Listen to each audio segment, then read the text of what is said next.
We're just coming off of a year where we've experienced 400% growth, and our backlog has currently positioned us to going into 2019. We're already comfortably sitting at 150 to 200% growth, and we've got a number of projects that are in the final stages, which could even increase that by 10x plus.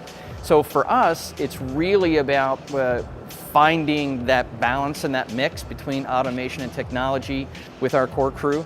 They're growing and bursting at the seams, and they needed to find ways to shorten their cycle times so they can meet customer demands, because lead times were starting to either get longer or customer demand was getting stronger in this robust economy, and they needed to get product out the doors. Historically, our business has not been a higher volume shop.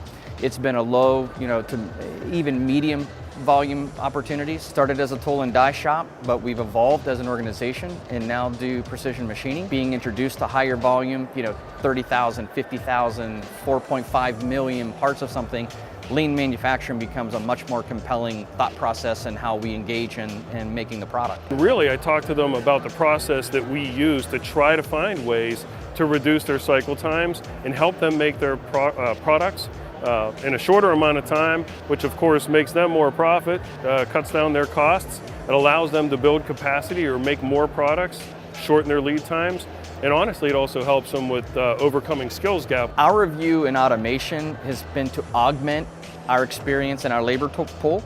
So as a result, not to replace it, but to augment it so they can get better throughput and higher yields. What we're finding and customers may be overlooking is the possibilities that exist with applying new technology that can help them reduce their cycle times. And when you do that, you do more on less equipment or the equipment that you have today, which allows you to make more products. It allows you to make those more products with the existing talent that you have today.